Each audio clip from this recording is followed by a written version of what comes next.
ETV ప్రేక్షకులకు నమస్కారం. Triple X detergent soap శుభమస్తు కార్యక్రమంలో ఈ వారం గ్రహఫలం అంశానికి స్వాగతం. ఫిబ్రవరి 12వ తేదీ నుండి 18వ తేదీ వరకు మేషాది ద్వాదశ రాశుల వారికి కలిగేటటువంటి శుభాశుభ ఫలితాలని, అవసరమైన సందర్భాల్లో ప్రత్యామ్నాయ మార్గాల్ని తెలుసుకుంటారు. ఇక ఈ వారం ద్వాదశ రాశుల వారిలో ఎవరికి ఏ విధమైన గ్రహాలు ప్రతికూలంగా ఉన్నాయో, ఆ ప్రతికూల గ్రహాల అనుకూలత కోసం ఏ విధమైన విధి విధానాలను చేపట్టాలో ఆ అంశాలని, దాంతోపాటు అదృష్టం ఐశ్వర్యం శీర్షికలో పిల్లలకి సద్బుద్ధులు అలవడడానికి ఏం చేయాలో ఆ విశేషాలని తెలుసుకుంటారు. ముందుగా నేటి పంచాంగం. స్వస్తి శ్రీచాంద్రమాన దుర్ముఖినామ సంవత్సరం ఉత్తరాయణం శిశిర ఋతువు మాఘమాసం.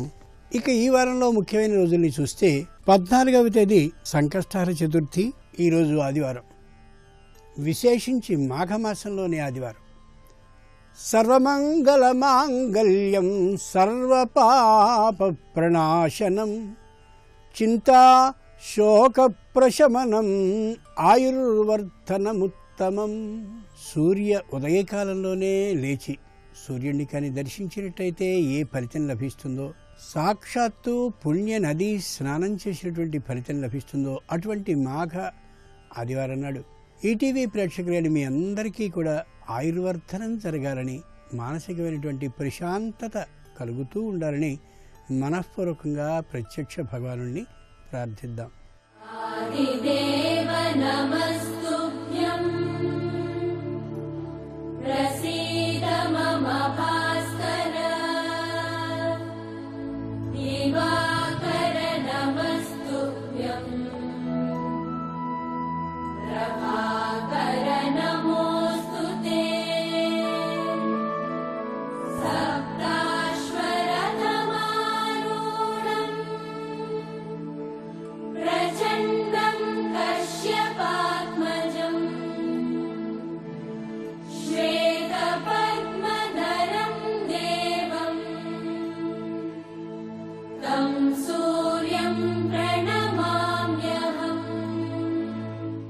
ఇక క్రమంగా మేషాది ద్వాదశ రాశి వారి ఫలితాలని పరిశీలిద్దాం.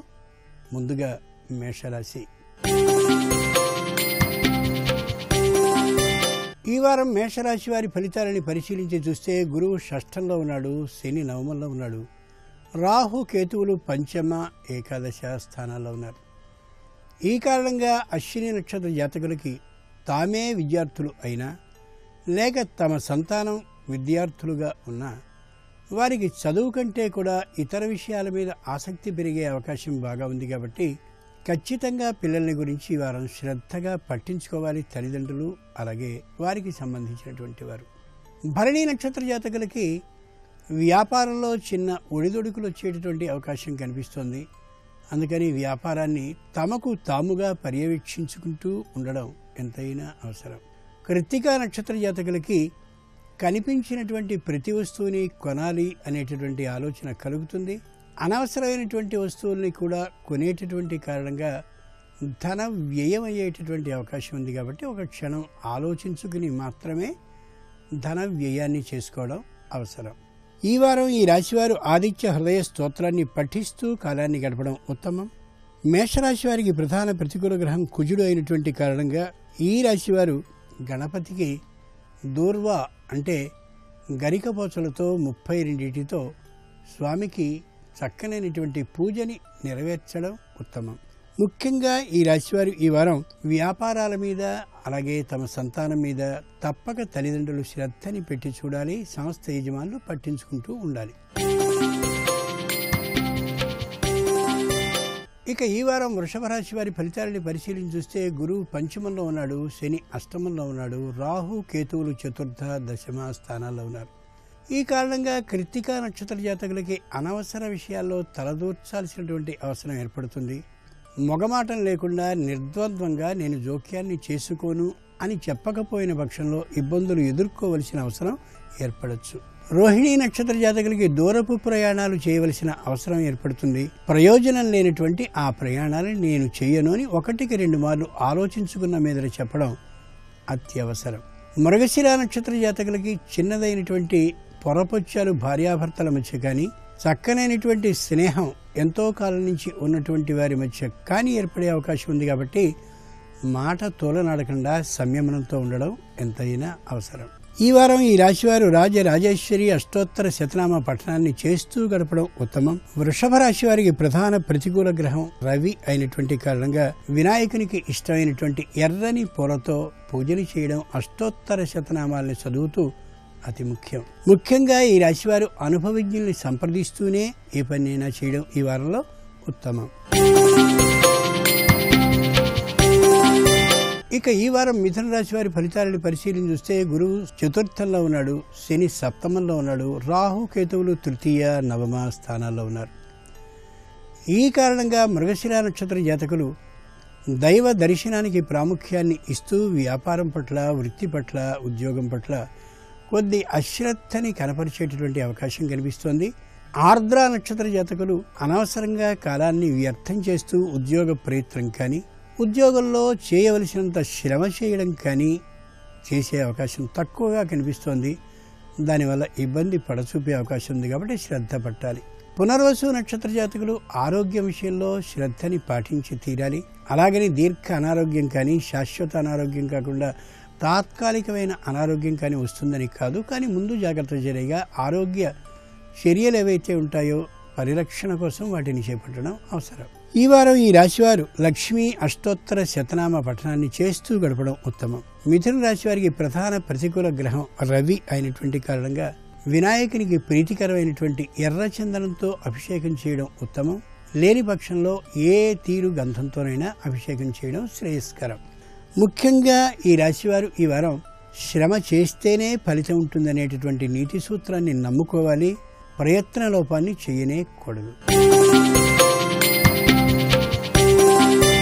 ఇక ఈ వారం కర్కాటక రాశి వారి ఫలితాలని పరిశీలించి చూస్తే గురువు తృతీయంలో ఉన్నాడు, శని షష్ఠంలో ఉన్నాడు, రాహు కేతువులు ద్వితీయ అష్టమ స్థానాల్లో ఉన్నారు.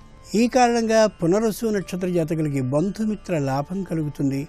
వాళ్లతో చక్కనైనటువంటి ఇష్ట గోష్ఠి ఏర్పాటు చేసుకోగలిగిన అవకాశం లభిస్తుంది. మొత్తానికి వారం సుఖకరంగా నడుస్తుంది. పుష్యమే నక్షత్ర జాతకులకి పై స్థాయిలో ఉన్నటువంటి అధికారులు కానీ, సంఘంలో కీర్తి ప్రతిష్టలు ఉన్నటువంటి వారితో కానీ చక్కని పరిచయాలు ఏర్పడతాయి.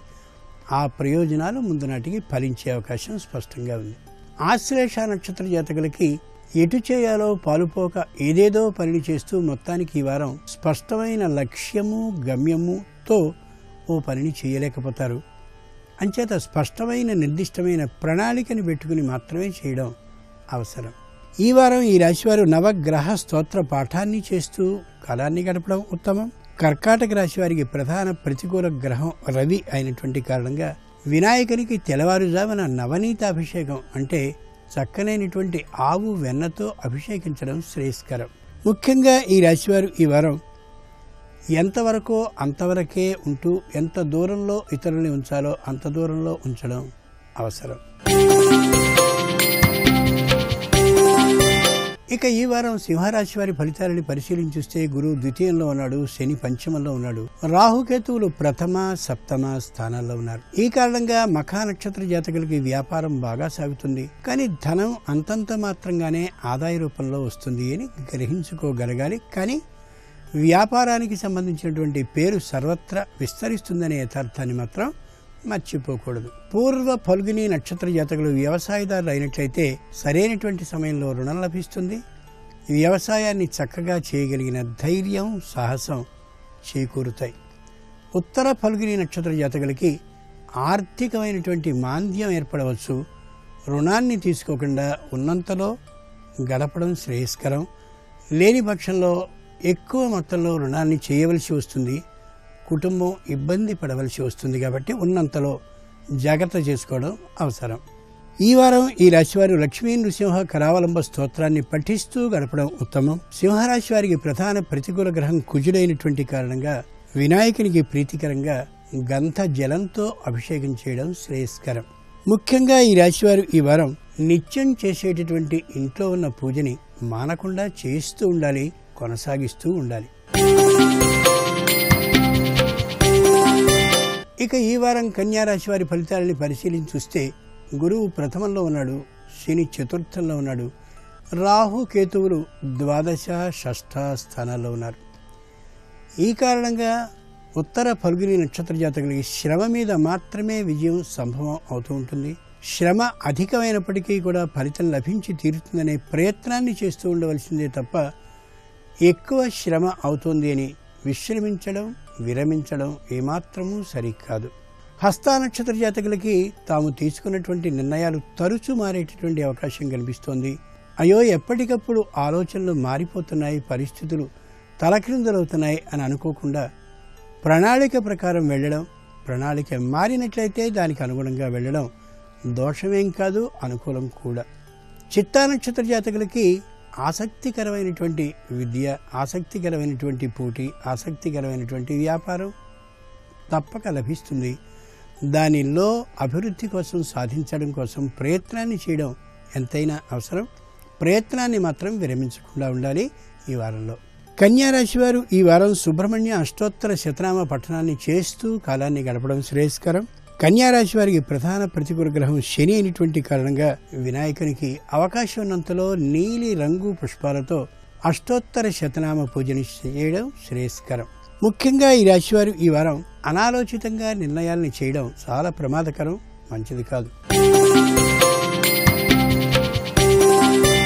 ఇక ఈ వారం తులారాశి వారి ఫలితాలని పరిశీలించి చూస్తే గురువు ద్వాదశంలో ఉన్నాడు, శని తృతీయంలో ఉన్నాడు, రాహు కేతువులు ఏకాదశ పంచమ స్థానాల్లో ఉన్నారు. ఈ కారణంగా చిత్తా నక్షత్ర జాతకులకి వృత్తి, ఉద్యోగ, వ్యాపారాల పట్ల అంకిత భావం కలిగినటువంటి కారణంగా అకాల భోజనం, అసమయమైన నిద్ర అంటే సరైనటువంటి సమయంలో భోజనం లేకపోవడం, సరైన సమయానికి నిద్రపోకపోవడం సంభవం అవుతాయి. కొద్ది ఈ వారానికి ఓర్చుకోక తప్పదు తాము అనుకున్నటువంటి పనిని సాధించడం కోసం. స్వాతి నక్షత్ర జాతకులకి వివాహాల విషయంలో, కొత్త ఉద్యోగాల అన్వేషణలో తప్పక సత్ ఫలితాలు కలిగేటువంటి అవకాశం కనిపిస్తోంది. తప్పక ఆ విధమైనటువంటి ప్రయత్నాన్ని చేయడం ఉత్తమం.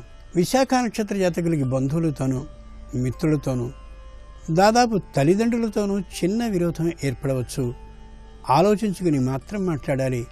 పట్టుదలతో మాట్లాడడం ఏమాత్రం సరికాదు. తులారాశి వారికి ఈ వారం సరస్వతి అష్టోత్తర శతనామ పఠనాన్ని చేస్తూ కాలాన్ని గడిపినట్లయితే సత్ఫలితాలు లభించే అవకాశం ఉంది. తులారాశి వారికి ప్రధాన ప్రతికూల గ్రహం కుజుడు అయినటువంటి కారణంగా వినాయకునికి చిన్న పరిమాణంలో 32 ఉండ్రాళ్ళని నైవేద్యాన్ని చేస్తూ గరికపోచతో పూజని కానీ, పుష్పాలతో పూజని కానీ అష్టోత్తర శతనామ పఠనాన్ని చేస్తూ చేయడం శ్రేయస్కరం.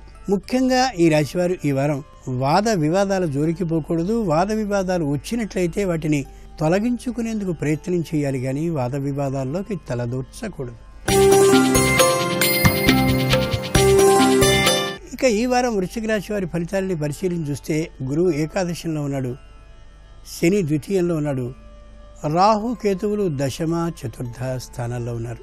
ఈ కారణంగా విశాఖ నక్షత్ర జాతకులకి బంధు మిత్రుల రాక కలుగుతుంది. అంతమంది వచ్చినటువంటి కారణంగా ఆనందంగా గడపగలుగుతారు. తమలో తాము ఆలోచించుకుంటూ నిరాశ, నిస్పృహలకి గురయ్యేటటువంటి స్థితిని పూర్తిగా మర్చిపోతారు ఈ వారంలో. అనురాధ నక్షత్ర జాతకులకి ఇదిగో అదుగో అనుకుంటూ వాయిదా పడుతున్నటువంటి కారణంగా ఆర్థికమైనటువంటి తాత్కాలిక మాంద్యంతో ఉంటారు. కొద్ది నిరాశకి తాత్కాలికంగా లోను కావచ్చు. అంత మాత్రం చేత దుఃఖపడాల్సిన అవసరం ఏమాత్రం లేదు. కోపాన్ని, పట్టుదలని తగ్గించుకుని జాగ్రత్తగా మసలవలసినటువంటి వారం ఇది. జ్యేష్ఠ నక్షత్ర జాతకులు తమదైనటువంటి ధర్మ పద్ధతిని విడనాడకుండా, పట్టుదలకి పోకుండా, ఆవేశాన్ని ప్రదర్శించకుండా ఈ వారాన్ని గడపడం ఎంతైనా అవసరం. విజయం మాత్రం వీరి పక్షానే ఉంటుందనే యథార్థాన్ని మర్చిపోకూడదు. ఈ వారం ఈ రాశివారు దుర్గా అష్టోత్తర శతనామ పఠనాన్ని చేస్తూ కాలాన్ని గడపడం ఉత్తమం. వృశ్చిక రాశి వారికి ప్రధాన ప్రతికూల గ్రహం కుజుడు అయినటువంటి కారణంగా వినాయకునికి అనేక పత్రాలతో అష్టోత్తర శతనామ పూజ చేయడం ఎంతైనా అవసరం. ముఖ్యంగా ఈ రాశివారు ఈ వారం దైవ ఆనుకూల్యం కోసం దేవాలయంలోనే స్తోత్రాలని పఠించడం కానీ, లేదా తీర్థయాత్రకి వెళ్ళి నదీ స్నానాన్ని చేసి దైవ దర్శనాన్ని చేసి స్తోత్రాలని పఠించడం కానీ ఎంతైనా అవసరం. ఇక ఈ వారం ధనురాశి వారి ఫలితాలని పరిశీలించి చూస్తే గురువు దశమంలో ఉన్నాడు, శని ప్రథమంలో ఉన్నాడు, రాహు కేతువులు నవమ తృతీయ స్థానాల్లో ఉన్నారు.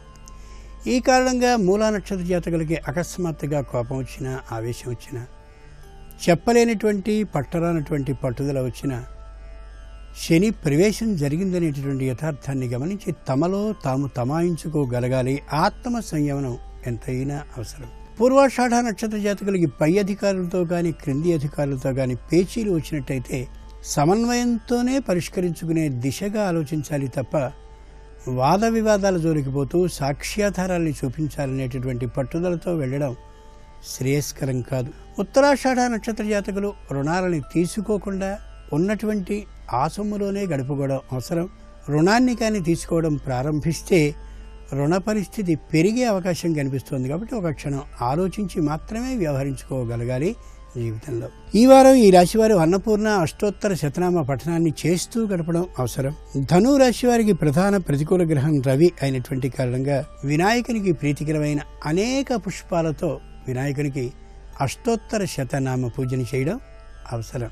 ముఖ్యంగా ఈ రాశివారు ఈ వారం తాము ఎదగడం కోసం ప్రయత్నాన్ని చేయడం అవసరం తప్ప ఇతరులకి సలహాలని, సూచనలు ఇస్తూ వాళ్ళ కోసం తమ సమయాన్ని వ్యర్థం చేసుకోవడం సరికాదు అని గ్రహించుకోగలగాలి.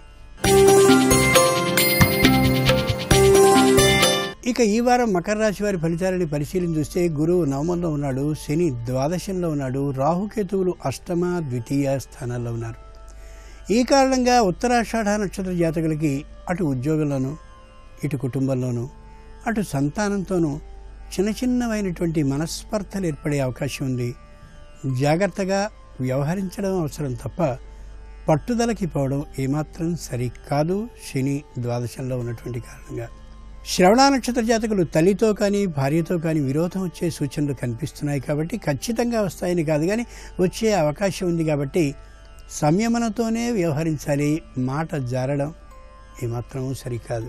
ధనిష్ఠ నక్షత్ర జాతకులు కొత్త వ్యాపారం కోసం పెట్టుబడిని పెట్టినట్టయితే తాత్కాలికంగా నష్టపోయే అవకాశం కనిపిస్తోంది. కాబట్టి అనుభవజ్ఞులు, పెద్దలు అయినటువంటి వారిని సంప్రదించి మాత్రమే పెట్టుబడిని పెట్టాలి తప్ప అనాలోచితంగా పెట్టుబడులు పెట్టడం సరికాదు. ఈ వారం మకర రాశి వారు లలిత సహస్రనామ స్తోత్రాన్ని పఠిస్తూ గడపడం ఉత్తమం.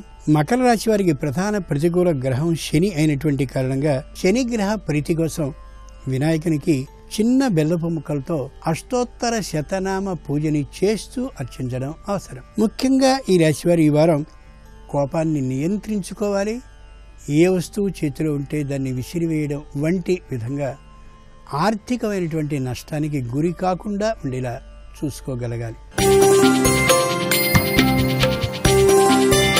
ఇక ఈ వారం కుంభరాశి వారి ఫలితాలని పరిశీలన చూస్తే గురువు అష్టమంలో ఉన్నాడు, శని ఏకాదశంలో ఉన్నాడు, రాహు కేతువులు సప్తమ, ప్రథమ స్థానాల్లో ఉన్నారు. కాబట్టి ధనిష్ఠ నక్షత్ర జాతకులకి తీర్థయాత్రలు చేయాలనే ఆలోచన కలుగుతుంది. అనుకున్నన్ని తీర్థయాత్రలు చేయలేకపోయినా కొన్నైనా తప్పక చేస్తారు. శతభిష నక్షత్ర జాతకులకి పుణ్యనది స్నానం, దాన ధర్మాల మీద దృష్టి పెరుగుతుంది.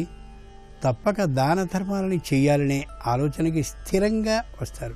పూర్వభద్ర నక్షత్ర జాతకులకి స్వదేశంలో ఉన్నటువంటి వారు విదేశానికి, విదేశాల్లో ఉన్నవారు స్వదేశానికి వచ్చే అవకాశం ఉంది.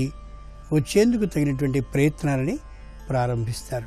ఈ వారం ఈ రాశివారు ఆంజనేయ అష్టోత్తర శతనామ పఠనాన్ని చేస్తూ కాలాన్ని వెచ్చించడం అవసరం. కుంభరాశి వారికి ప్రధాన ప్రతికూల గ్రహం రవి అయినటువంటి కారణంగా వినాయకునికి పంచద్రవ్యాలతోనూ పంచామృత స్నానాన్ని చేయిస్తూ ఆయనకి సంబంధించిన స్తోత్రాన్ని పఠించడం అవసరం. ముఖ్యంగా ఈ రాశివారు ఈ వారం దాన ధర్మాలని చేయొచ్చు, అన్నసంతర్పణని చేయొచ్చు, కానీ శక్తికి మించి చేయరాదని, రుణాన్ని తీసుకుని ఈ కార్యక్రమాన్ని నిర్వహించడం సరికాదని గ్రహించుకోగలగాలి. ఇక ఈ వారం మీనరాశి వారి ఫలితాలని పరిశీలించి చూస్తే గురువు సప్తమంలో ఉన్నాడు, శని దశమంలో ఉన్నాడు, రాహు కేతువులు షష్ఠ, ద్వాదశ స్థానాల్లో ఉన్నారు. ఈ కారణంగా పూర్వభద్ర నక్షత్ర జాతకులకి ఆర్థికమైనటువంటి అనుకూలత బాగా ఉంటుంది. ధనాన్ని చక్కగా పెట్టుబడి పెట్టాలనే ఊహ కలుగుతుంది. ముఖ్యులైనటువంటి బంధువులు, మిత్రులకి కొంత చేబదులుగా ఇయ్యాలి అవసరమైన సందర్భాల్లో అని కూడా అనిపిస్తుంది. అలా చేయగలుగుతారు. ఉత్తరాభద్ర నక్షత్ర జాతకులు తమ కుటుంబానికి సంబంధించినటువంటి అన్ని విధాలైనటువంటి ఏర్పాట్లని సౌకర్యాలతో సహా చేసుకోగలుగుతారు. నూతనమైనటువంటి వస్తు వాహనాల్ని కొనుక్కోగలుగుతారు. రేవతి నక్షత్ర జాతకులు సరైనటువంటి ఆలోచనలోనే ఉండి ప్రణాళికలను ఏమాత్రమూ మార్చుకోకుండా గడుపుతూ ఉంటారు. అది ఎంతైనా అవసరం. ఈ నక్షత్ర జాతకులకి ప్రణాళికని మార్చుకోకుండా వెడుతూ ఉండడమే తమ విజయానికి సంకేతం అవుతుందని గ్రహించుకోగలగాలి. మీనరాశి వారికి గణేశ అష్టోత్తర శతనామ పఠనాన్ని చేస్తూ గడపడం సత్ఫలితాలను ఇస్తుంది. మీనరాశి వారికి ప్రధాన ప్రతికూల గ్రహం కుజుడు అయినటువంటి కారణంగా వినాయకునికి ధాన్యంతో అభిషేకాన్ని చేస్తూ అష్టోత్తర శతనామ పూజని చేయించడం అవసరం. ముఖ్యంగా ఈ రాశివారి ఈ వారం బంధుమిత్రులతో ఎంతలో ఉండాలో అంతలోనే ఉంటూ ఉండడం, విరోధించకుండా ఉండేలా ప్రవర్తించడం అత్యవసరం.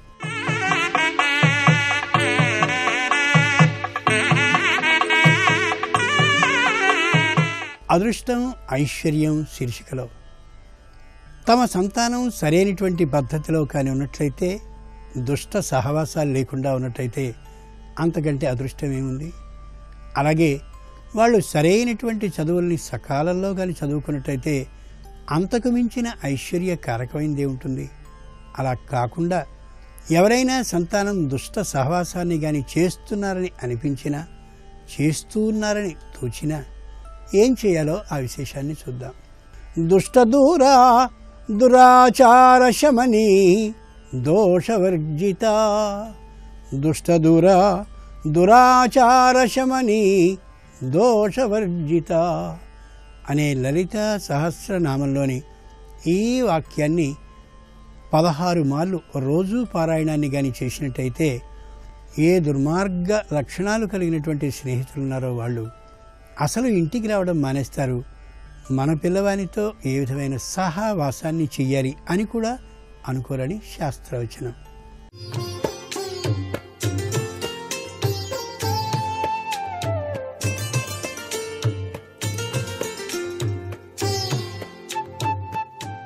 XXX డిటర్జెంట్ సోప్ శుభమస్తు కార్యక్రమంలో గృహబలం అంశానికి స్వాగతం. సహసిద్ధంగా వృత్తి వ్యాపారాలు చేసేవాళ్ళు, ఆఫీసులు పెట్టుకునేటువంటి వాళ్ళకి వాస్తుశాస్త్రరీత్యా అనువైనటువంటి స్థలాలు ఏ విధంగా ఉండాలి అనేటువంటి విషయాన్ని ఒకసారి పరిశీలిద్దాం. మన జీవితంలో అన్నిటికన్నా కూడాను విలువైనటువంటి విషయం ధన సంపాదన. తాను సంపాదించిన సంపాదన కుటుంబ ఖర్చులకు సరిపడా సంపాదించగా మిగిలింది ఏ విధంగా సద్వినియోగం చేస్తూ అభివృద్ధి పదంలోకి పయనించడానికి వాస్తు సహకరిస్తుంది అని చెప్పేసి ఆలోచన చేస్తున్నాడు. అయితే చాలామంది చక్కగా ఒక నిర్ణయం ప్రకారంగా పెట్టుబడి పెట్టి వ్యాపారాలు ప్రారంభిస్తూ ఆ వ్యాపారానికి అనువైన స్థలంలో ఆఫీస్ కట్టుకొని తాము కూర్చునేటువంటి విధి విధానం ఎటువైపు ఉంటే బాగుంటుంది అని ఆలోచిస్తూ ఉంటారు. సహసిద్ధంగా వాస్తుపరంగా గనక ఆలోచించినట్లయితే ఎప్పుడు కూడాను ఒకే గది కలిగి గనక ఉన్నట్లయితే, ఒక చిన్న గదేనండి మాది, ఆఫీస్ పెట్టుకున్నాను, తర్వాత అభివృద్ధి పదంలోకి పయనించడానికి ఏం చేయాలి, నేను ఆ గదిలో ఎటువైపు కూర్చోవాలి అని చెప్పేసి ఆలోచించేవాళ్ళు ఉన్నారు. ఆ యొక్క షాపుకు తూర్పున గనక వీధి గనక ఉన్నట్లయితే మీరు కూర్చునేటువంటి స్థలంలో ఆగ్నేయంలో తూర్పుకు అభిముఖంగా కూర్చొని క్యాష్ కౌంటర్ను మీ కుడి చేతి వైపుకు పెట్టుకోవాలి. అలా అయితే త్వరగా అభివృద్ధి పదంలోకి పయనించి అనుకున్న విజయాన్ని సాధించడానికి ఆస్కారం ఉంటుంది సుమా.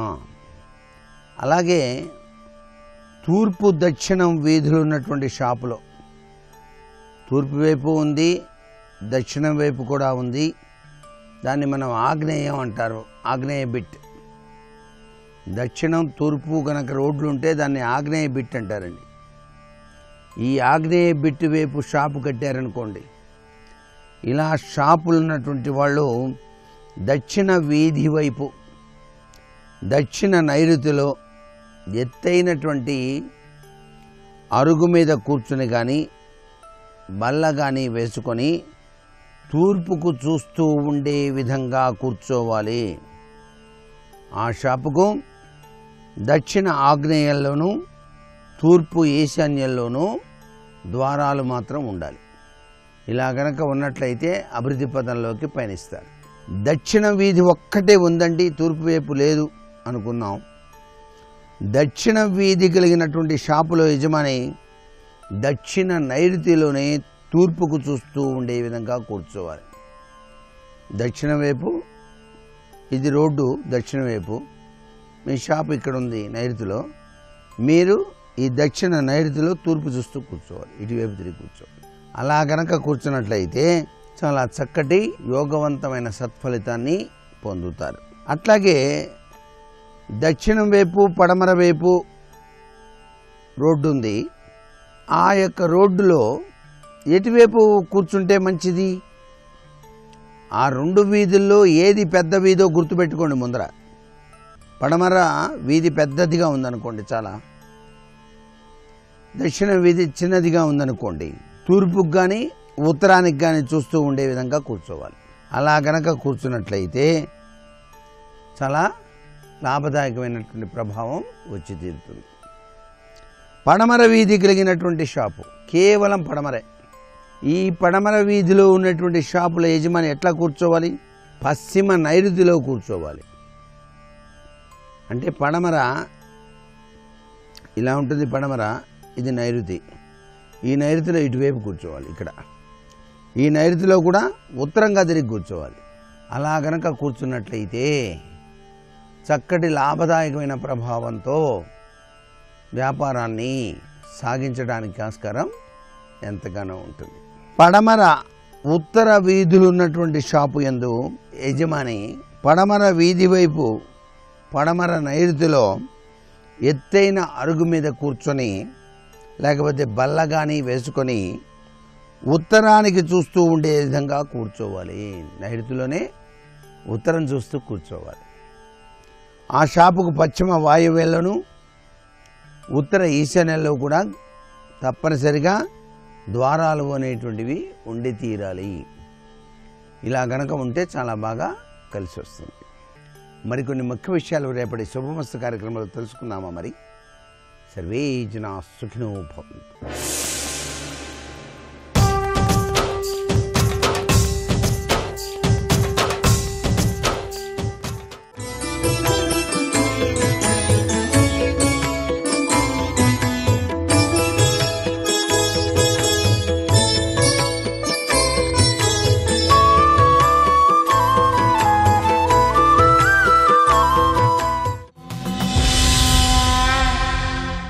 రాజనువాడు ధర్మరక్షకై జనించెను కావున అసలు రాజన్నవాడి ప్రధాన కర్తవ్యము ధర్మరక్షణమే.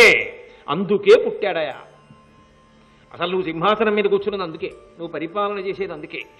ఆ ధర్మరక్షణ చెయ్యలేని నాడు, ధర్మాత్ములను కాపాడలేని నాడు, ధర్మ ప్రచారమునకు ఆలంబనంగా నిలబడలేని నాడు మిగిలినవి ఎన్ని చేసినా ఉపయోగము తక్కువే. తాత్కాలిక పెరుగుదలవుతుందేమో కానీ శాశ్వత ప్రాతిపదికన అది వృద్ధిని వర్షించగలిగినది కాదు. ధర్మమునకు పెద్దపీట పడి తీరవలసినదే. కాబట్టి రాజనువాడు ధర్మరక్షకై జనించె కావున అతడరోషకాముడై, ఆయన కామమును దూరంగా పెట్టగలిగిన వాడు, గర్వమును దూరముగా పెట్టగలిగిన వాడై, ధర్మమును రక్షించగలిగిన వాడై ఉండాలి. ఉండి వాడి జోలికెడితే మనకేమైనా ఇబ్బంది వస్తుందా? రేపు పొద్దున్న మన అభిమానించవలసిన వాళ్ళు అభిమానించడం తగ్గిపోతారా? దానివల్ల ఏమైనా ఇబ్బందులు వస్తాయా? ఇలాంటివి కాదు. ధర్మం కోసం నిలబడగలవా? అలా నిలబడగలిగితే అతడు అరోషకాముడై ధర్మనిరతుండు కాగవలయు. రాజన్నవాడు ప్రధానంగా ఏదై ఉండాలో తెలుసా? ధర్మనిరతుడై ఉండాలి. ధర్మము కోసము నిలబడగలిగిన ప్రజ్ఞాశాలి అయి ఉండాలి. అసలు రాజు ఉన్నది అందుకే. ధర్మరాజా, ఇది నీకు జ్ఞాపకం ఉన్నంత కాలం నీ రాజ్యము సస్యశ్యామలము సుభిక్షము. ఇది నువ్వు మరిచిపోయిన నాడు నువ్వు మిగిలినవి ఏవి కావాలనుకుంటున్నాయో అవి లభిస్తాయని చెప్పడం చాలా కష్టం. కాబట్టి ధర్మమునకు పెద్దపీటవై, ధర్మాత్ములకు పెద్దపీటవై, ధర్మ ప్రచారమునకు పెద్దపీటవై, అది ప్రధానము సుమా అని మహానుభావుడు భీష్ముడు ఎంత గొప్పగా మాట్లాడాడు. ఆయనకి తెలియని రాజనీతి ఏముందండి? కాబట్టి ఈ మాట చెప్పి అర్ధసిద్ధి కంటి నరయ ఎక్కుడు ధర్మసిద్ధి దాన సకల సిద్ధులను ప్రశస్త భంగి చేరు శాశ్వత కీర్తియు సంభవించు కలుగు సద్గతియును. ఇవి జ్ఞాపకం పెట్టుకుంటే మనసు ధర్మం వైపుకి ఖచ్చితంగా తిరుగుతుంది, క్రమక్రమంగానైనా ఉంచుకుంటుంది. అర్ధసిద్ధి కంటే నరయ ఎక్కుడు ధర్మసిద్ధి. అస్తమానం డబ్బుల గురించి ఎప్పుడూ మాట్లాడకు ధర్మరాజా. ఎప్పుడు ఇందులో ఎంత పెరిగింది అందులో ఎంత పెరిగింది అన్న ఒక్కదాన్నే ఆలోచించకు సుమా. ధర్మం ఎంత పెరుగుతోందన్నది ప్రధానంగా ఆలోచించు. ధర్మము పెరిగిన నాడు మిగిలినవన్నీ కూడా చాలా బాగా పెరుగుతాయి. నేను అర్ధసిద్ధి కంటే నరయ ఎక్కుడు ధర్మసిద్ధి. అర్ధసిద్ధి కన్నా నిజానికి ఏది గొప్పది అంటే ధర్మసిద్ధి గొప్పది. ధార్మికుడై మనిషి నిలబడగలిగాడు అనుకోండి, ఆయన యందు ధర్మము రోజు రోజుకి ధర్మానుష్ఠానం పెరుగుతోందనుకోండి, ప్రజలలో ధర్మం పెరుగుతోందనుకోండి, దేవతలు ఎందుకు అనుగ్రహించారు? రాజ్యం ఎందుకు శాంతియుతంగా ఉండదు? అర్ధరాత్రి వేళ ఒక స్త్రీ నడిచి వెళ్ళిపోతూ హోరున వానబడుతున్నా నేరము చేసే ప్రవృత్తి లేదనుకోండి, ధర్మము మనసులో నిలబడి ఉన్నదనుకోండి, అరే ఎవరురా నా చెల్లి అలా వెడుతోంది, ఎవరురా నా తల్లి అలా వెడుతోందని, అమ్మా నేను సాయం ఉంటాను ఎక్కడికి వెళ్ళాలమ్మా అని తీసుకెళ్ళి ఇంట్లో దిగబెట్టి వెళ్ళిపోతాడు. మనస్సులో నేర ప్రవృత్తి పెరిగిపోయిందనుకోండి, మీరు ఎంతమంది మనుషుల చుట్టూ నించున్నా ఎవడు ఎప్పుడు ఏం చేస్తాడో మీరు ఎలా గుర్తుపట్టగలరు? ప్రవృత్తి మారాలి, మనసు మారాలి. మనసు ధర్మంతో నిండిపోయి ఉందనుకోండి, వాడికి నిజంగా అధర్మం చేయడానికి అవకాశం వచ్చిన వాడు చెయ్యడు. నాకొద్దు, నేను ధర్మమునకే కట్టుబడిపోతానంటాడు. అందరూ అలా ధర్మమునకు కట్టుబడిన నాడు దేనికి లోటు వస్తుంది నాకు చెప్పండి? ప్రభుత్వాలు అలా పనిచేసిన నాడు ప్రజలందరూ సుభిక్షంగా ఉంటారా ఉండరా? దేవతలందరూ సంతోషిస్తారా సంతోషించరా? అందరూ సోదర భావనతో ఎవరు ఏ పేరుతో ఏ దైవాన్ని ఆరాధించనివ్వండి, ధర్మాన్ని పట్టుకున్న నాడు అందరూ ప్రశాంతంగా సంతోషంగా ఉంటారన్నది నిర్వివాదమైన అంశమా కాదా? అన్ని అభివృద్ధులు ధర్మం యొక్క అభివృద్ధి మీద ఆధారపడ్డాయ్యా. అంతేకాని ధర్మాన్ని వదిలిపెట్టి డబ్బోటి ఎంత పెరుగుతోందని చూస్తే దాని వలన వచ్చే ప్రయోజనం ఏమి ఉంటుందయా? ఉండదు. కాబట్టి ధర్మసిద్ధి గురించి ప్రయత్నించు. ధర్మసిద్ధి కలిగిందనుకో, ధర్మము వృద్ధిలోకి వచ్చిందనుకో, దాని వలన ఏమవుతుందో తెలుసా? శాశ్వత కీర్తియు సంభవించు. శాశ్వతమైనటువంటి కీర్తి లోకంలో నిలబడిపోతుంది. మీరు ఒక్క విషయం ఆలోచించండి, ఎంతమంది రాజులు రాజ్యములను పరిపాలన చేశారు అంటే, ఎంతోమంది రాజులు రాజ్యములను పరిపాలన చేశారు. ఎంతమంది పరిపాలన చేయలేదు. కానీ ఎవరి పేర్లు చెప్పుకుంటారు? ఎవరి పరిపాలనా కాలం స్వర్ణయుగమని చెప్తారో వాళ్ళ పరిపాలనా కాలాన్ని చెప్తారు. వాళ్ళ పరిపాలనా కాలము స్వర్ణయుగము అని ఎలా చెప్తారు అంటే, ఆ కాలమునందు ఒకరికి చెందినది వేరొకరు ఆశించారు. ఎవరికి దొరికిన దానితో వారు తృప్తిగా ఉంటారు. ఒకరికొకరు ద్రోహం చేసుకోరు, ఒకరినొకరు బాధ పెట్టుకోరు, ఒకరి మీద ఒకరు కుట్ర చేసుకోరు. ఎవరు ఏది చెయ్యాలో అది వాళ్ళు చేస్తూ ఉంటారు. ఇంకంతకన్నా ఏం కావాలంటే? ఇంకంతకన్నా ఏముంటుంది సంతోషంగా ఉండడం అంటే? ఇంకంతకన్నా శాంతియుతంగా ఉండడం అంటే ఏముంటుంది? ఇదంతా దేని మీద ఆధారపడింది? ధర్మం మీద ఆధారపడింది. ఈ ధర్మం ఎవరి కాలమునందు నిలబడిందో వాడిని శాశ్వతమైన కీర్తి గణించిన వాడిగా చెప్పుకుంటారు. మహానుభావుడు ఆయన కాలంలో అలా ఉండేదిరా అని చెప్పుకుంటారు కదా. అందుకని శాశ్వత కీర్తియు సంభవించు కలుగు సద్గతియును. ఇక్కడొక్క చోట ప్రశాంతంగా ఉండడం కాదు, ప్రతివాడు ఉత్తమ గతులు పొందుతాడు. వాళ్ళ శరీరములు పడిపోయిన తరువాత ఏదో ఈ లోకంలో, ఈ రాజ్యంలో, ఈ రాష్ట్రంలో, ఈ జిల్లాలో, ఈ ఊర్లో, ఈ గ్రామంలో, ఈ వీధిలో, ఈ ఇంట్లో ప్రశాంతంగా ఉన్నాను కాదు. ధర్మాన్ని పట్టుకున్నాడు కాబట్టి పడిపోయిన ప్రతివాడు ఉత్తమ లోకములను చేరుకుంటూ ఉంటాడు. వాడు అధప్పతనాన్ని చెందడు. అలా చెందకుండా పడిపోయిన వాడు ఉత్తమగతులు పొందాలి. ఇక్కడ ఉన్ననాళ్ళు ధార్మికంగా బ్రతకాలంటే ప్రభువు ధర్మమునందు అనురక్తి పెంచగలిగిన వాడై ఉండాలి. అది మనస్సులలో నాటుకుందనుకోండి, ప్రతి వాడు కూడా ధర్మాచరణమునకు ఇష్టపడతాడు. ధర్మాచరణము ఎవరి మాననవాడు చేశాడనుకోండి, అసలు చాలా ఇబ్బందులు పోతాయి. ఎర్రదీపం వెలుగుతోంది 4 దారుల కూడలిలో. ఎర్రదీపం వెలుగుతోంది అంటే అది ప్రభుత్వంతో సమానం. నేను గౌరవించి నేను మళ్ళీ పసుపు దీపం వెలిగే వరకు వెళ్ళను, ఆగాడు అనుకోండి. అందులో ఒక టీవీ ఉంది, ఒక గౌరవం ఉంది, ఒక శాసనాన్ని పాటించడంలో ఒక అందం ఉంది, ఒక ఆనందం ఉంది. అసలు లోకమునందు అభివృద్ధి అన్నదానికి ప్రధానమైన ప్రాతిపదిక ఎక్కడుంటుంది? ధర్మమునందు ఉంటుంది. ఆ ధర్మము లేని నాడు ఆ వృద్ధి లేదు. అందుకే అంటున్నాడు, దాని వలన ఇక్కడ కాదో తృప్తి, శరీరములు పడిపోయిన తరువాత సద్గతులు కూడా ధర్మము వలన కలుగుతున్నాయి. అటువంటి ధర్మమునకు ప్రచారము అవసరం. అటువంటి ధర్మమును ప్రచారం చేసేవాడికి రక్షణ అవసరం.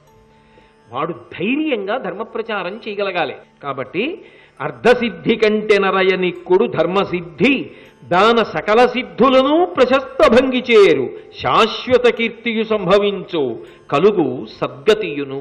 దాని వలన ఆ సామ్రాజ్యంలో ఉండేటటువంటి ప్రజలందరూ కూడా పరమాద్భుతమైనటువంటి గతులు, ఉత్తమ గతులు పొందుతారు. అందుకే నేను ఇంకొకడికి ఎంత చేస్తున్నాను అన్నది ఆలోచించడం కన్నా నేను చెయ్యవలసిన ధర్మం నేను చేస్తున్నానా అన్నది ఆలోచించడంలోనే తన అభివృద్ధి, లోకము యొక్క అభివృద్ధి ఆధారపడి ఉన్నాయి. అందరూ సంతోషంగా ఉండడం, అందరూ పూనికతో కలిసి చెయ్యడం అనేటటువంటిది అక్కడే ఉంటుంది. నా ఒక్కడి కొరకు కాదు, 10 మంది కొరకు, 10 మందిలో నేనొకడిని, ఈ భావనతో నిలబడగలిగితే ఇంకంతకన్నా సంతోషం ఏముంటుందండి? ఇంకంతకన్నా ఆనందం ఏముంటుంది? అంతకన్నా ప్రశాంతత ఏముంటుంది? అంతకన్నా అభివృద్ధి ఎక్కడి నుంచి వస్తుంది? కావలసినదంతా అక్కడి నుంచి వస్తుంది. కానీ ఇందులో ఒక్కటి మాత్రం జ్ఞాపకం పెట్టుకోవాలి. ఇదంతా ఎవరో ఒకడు చెయ్యాలి అంటే ఆయన చేతిలో మంత్రదండం ఉంటుంది, ఆయన చేయగలడు ఆ వృద్ధి అంతా. ఆయన కాదు చేసేది, ఆయన వెనక ప్రజలందరూ ధార్మికులై నిలబడిన నాడు వాళ్ళు ధర్మాన్ని పట్టుకోవాలి. ఎవరు పరిపాలన ఎందున్నాడో వాడి వెనక ప్రజలు ధర్మాన్ని పట్టుకుని నిలబడాలి. అప్పుడు అందరూ ధర్మావలంబకులైన నారు చక్కగా వృద్ధిలోకి ఇక్కడ వస్తుంది. వాళ్ళ శరీరములు పడిపోయిన తరువాత ఆ ప్రజలు ఉత్తమగతులు పొందుతారు. శాశ్వతమైన కీర్తి ఆ కాలమునందున్న ప్రజలకు వస్తుంది. ఆ కాలమునందు ప్రజలు అలా ఉండేవారని చెప్పుకుంటారు, ఆ కాలమునందు ప్రభువు అలా ఉండేవాడని చెప్పుకుంటారు. అందుకే ధర్మరాజా అన్నిటికన్నా చాలా చాలా గొప్పది ఏమిటో తెలుసా? ధర్మమునందు అనురక్తి. అది నీ ప్రజల యందు బాగా కలిగేటట్టుగా, అందరూ ధర్మాన్ని పాటించేటట్టుగా నువ్వు మార్గదర్శనం చేస్తూ చక్కగా నడిపించవయ్యా, దానివల్ల నీ పరిపాలన సుపరిపాలనగా నిలబడుతుంది అని భీష్ముడు పరమ ఆప్యాయతతో చేసినటువంటి ప్రబోధం. భీష్మాచార్యుల వారు ధర్మరాజు గారితో మాట్లాడుతూ, మనిషిని కొన్ని గుణములు తోడేళ్లు వెంబడించినట్లుగా వెంబడిస్తాయి. తోడేళ్లు ఎలా వేటాడి హింస చేస్తాయో, ఎలా తినేస్తాయో అలా తినేస్తాయి. పరమ పవిత్రమైనటువంటి మనుష్య జన్మని, భగవంతుణ్ణి తెలుసుకోవడానికి యోగ్యమైనటువంటి మనుష్య జన్మని పాడు చెయ్యగలిగినటువంటి గుణములు ప్రధానమైనవి కొన్ని ఉన్నాయి. ఆ గుణములు ఉన్నాయి అని చెప్పడం వల్ల వచ్చేటటువంటి ఉపయోగం ఏం ఉండదు. ఎందుచేత అంటే మీరు వీటి చేత బాధపడుతున్నారు అని వైద్యుడు చెప్పాడు అనుకోండి, దానివల్ల ఏమిటి ఉపయోగం రోగికి? కాకపోతే స్పష్టంగా తన రోగం ఏమిటో అర్థమవుతుందేమో. కానీ మనం ఏ రోగంతో బాధపడుతున్నామన్నది మనకి చెప్పడం కన్నా మన రోగానికి ఉపశమనం కలిగేటటువంటి ఔషధం ఇవ్వడానికే వైద్యుడు ఎక్కువ దృష్టి పెడతాడు కదా. కాకపోతే దానితో పాటు పథ్యం కూడా చెప్తారు. ఇక పైన మీరు ఇవి తినండి, ఇవి తినకండి, ఇలా ఉండండి, ఇలా ఉండకండి అని మళ్ళీ ఆ వ్యాధి తిరగబెట్టకుండా సూచన చేస్తారు. అలాగే మనం మన జీవితాలు ఏ ప్రధానమైనటువంటి అవగుణముల చేత పతనమవుతాయో ఆ గుణములలో ఉండేటటువంటి దుర్లక్షణములను గురించి వివరణ చేయడం కన్నా ఆ గుణముల నుంచి మనం బయటపడడానికి ఏం చెయ్యాలో చెప్పారనుకోండి, అది సాధనాపరంగా చాలా ఉపయోగం అవుతుంది. ఎవరికి వాళ్ళు పరిశీలనం చేసుకుని ఆ గుణముల నుంచి వినిర్ముక్తులు కావడానికి, జీవితాన్ని పండించుకోవడానికి ఎంతో ఉపయోగపడుతుంది. అసలు నిజానికి ఒక మనిషికి వేదాంత శాస్త్రం అక్కడ ఎంతో ఉపకారం చేస్తుంది. వేదతుల్యమైన వాక్కులు నీ నోటి నుంచి వస్తాయి అని కృష్ణ పరమాత్మ యొక్క అనుగ్రహం భీష్మునికి ఉంది కనుక అత్యంత సారవంతమైన పలుకు ధర్మరాజు గారితో పలుకుతున్నాడు. ఆయన అన్నాడు, మనుజేంద్ర సంకల్పమున పుట్టు కామంబు రూపరు దేహ నిరూపణమున పరుల దోషంబున ప్రభవించు క్రోధము అక్షీణ క్షమాయుక్తి చేసి పొలియు భూతాస్థిరత్వంబు బుద్ధి కానమి లోభమనగా జనించు కాంచిన అడంగు అజ్ఞానమున మోహమావహిల్లు అధర్మ లేపన వర్జనమున లేక తక్కు కులమునను విద్య ధనమునను కలుగు మదము మరలివాని పెంపూహింప మ్రద్దిపోవు సాత్వికుడుగామి బొడము మాత్సర్యము అదియు చెడున్ కురుత్తమ సాధు సంసేవనమున. బహుశా ఈ పద్యంలో చెప్పబడేటటువంటి విషయాన్ని ప్రతి వ్యక్తి కూడా బాగా తెలుసుకుని నిత్య జీవితంలో అనుష్ఠాన పర్యంతంలోకి తెచ్చుకుని పరిశీలించవలసినటువంటి అత్యంత ప్రధానమైన విషయాన్ని భీష్ముడు ప్రతిపాదన చేస్తున్నాడు. ఆయన అంటున్నాడు, మనుజేంద్ర, మనుజులకు రాజు అయినటువంటి ఓ ధర్మరాజా, సంకల్పమున పుట్టు కామంబు రూపరుదేహ నిరూపణమున. మనిషి సాధారణంగా పాడైపోవడానికి కారణం ఏమిటి అంటే, ఏదో కోరిక మనసులో బయలుదేరుతుంది. ఆ కోరిక బయలుదేరినటువంటిది ఏమవుతుందంటే మెల్లగా దృఢత్వాన్ని ఏర్పాటు చేసుకుంటుంది. మీరు చూడండి, కొన్ని కొన్ని చెట్లు ఉంటాయి, అవి భూమిలో పెరగడం మొదలు పెడతాయి. మీరు ఎంత గట్టిగా పట్టి లాగండి అవి ఊడి రావు, వేళ్ళు నిప్పెడతాయి. మీరు ఏదో పైన తుంచారనుకోండి, 2 రోజులు అయ్యేటప్పటికి మళ్ళీ చిగుర్లు ఆకులు వేస్తాయి. 10 రోజులు ఉపేక్షించారనుకోండి, పోషించవలసిన అవసరం లేకుండా పెరిగిపోతాయి. అది విచిత్రం. దానివలన ఒక్కొక్కసారి అవి ఎక్కడ పెరిగాయో అక్కడ ఉన్న ప్రదేశం అంతా కూడా బీటలు వారిపోతూ ఉంటుంది కూడా. అలా సంకల్పమున పుట్టు కామంబు, మనసు అనేటటువంటి దానికి ఒక లక్షణం ఉంది. అది ఏమిటి అంటే చూడడానికి యోగ్యమైనది కాదు. అది చూడడం అంటే ఎవరికి సాధ్యం కాదు. ఏమంటే మీ కన్ను చూపించండి అన్నారనుకోండి, నేను ఎందుకు ఈ మాట అంటున్నానంటే, కంటిని ఆధారంగా యావత్ ప్రపంచాన్ని మనిషి చూస్తాడు. నేను ఈ ప్రపంచాన్నంతటినీ దేనితో చూస్తున్నాను? నా కంటితో చూస్తున్నాను. నా కంటిని నేను ఎప్పుడైనా చూసుకోగలనా? అద్దంలో చూడడం వేరు, సహజంగా చూడగలనా?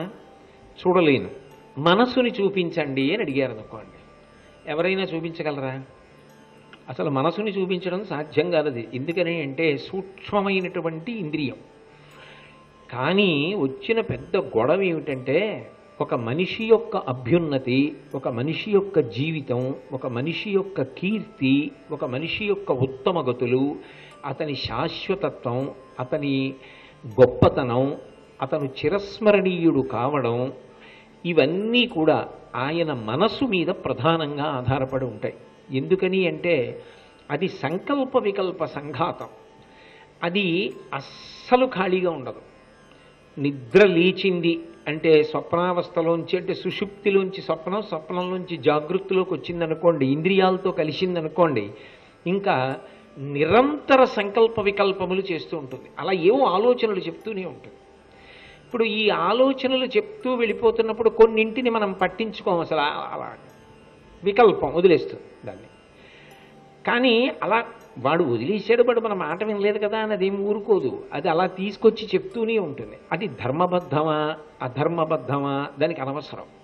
అది ప్రతి విషయాన్ని ప్రతిపాదన చేస్తూ ఉంటుంది తీసుకొచ్చి. ఇదిగో ఇది ఇలా బాగుంది కదా, ఇది ఇలా అనుభవిస్తే బాగుంటుంది కదా, ఇలా సంపాదించేస్తే బాగుంటుంది కదా, ఇలా దాచేస్తే బాగుంటుంది కదా. ధర్మమా అధర్మమా దానికి అనవసరం. మంచి చెప్తుంది, చెడు చెప్తుంది. అందుకే మంచి చెప్తే పొగిడేది త్యాగరాజస్వామి. మనసా అని తన మనసుని తాను సంబోధిస్తూ ఎన్నో కీర్తనలు చేశారు. అది ఎన్నో చెప్తూ ఉంటుంది. ఇందులో ఏదైనా ఒక విషయం మీద అనురక్తులయ్యారనుకోండి, మీరు బుద్ధి కూడా కేంద్రీకృతమైందనుకోండి, అది మొట్టమొదట బీజం రూపంలో ఓ చిన్న కోరిక కింద మొదలవుతుంది. మొదలై దాని మీద దృష్టి బాగా నిలబడిందనుకోండి, అది బాగా వేళ్ళు ఉంచుకొని దృఢమైనటువంటి కోరిక అవుతుంది. ఇప్పుడు ఆ కోరిక తీర్చుకోవాలనేటటువంటి ఒక ధృతి బయలుదేరుతుంది, ఒక పట్టుదల బయలుదేరుతుంది. నేను ఎలాగైనా ఇది సాధించాలి, ఈ కోరిక తీర్చుకోవాలి. అది ఉత్తమం అనుకోండి, అదృష్టం. ఒకవేళ అనుత్తమం అనుకోండి, అది అధార్మికం అనుకోండి, అదే పతనమునకు కూడా కారణం. అందుకే గీతలో కృష్ణుడు ఒక మాట అంటాడు, మన ఏవ మనుష్యానాం కారణం బంధమోక్షయో. బంధనమునకు కానీ మోక్షమునకు కానీ మనసే కారణము.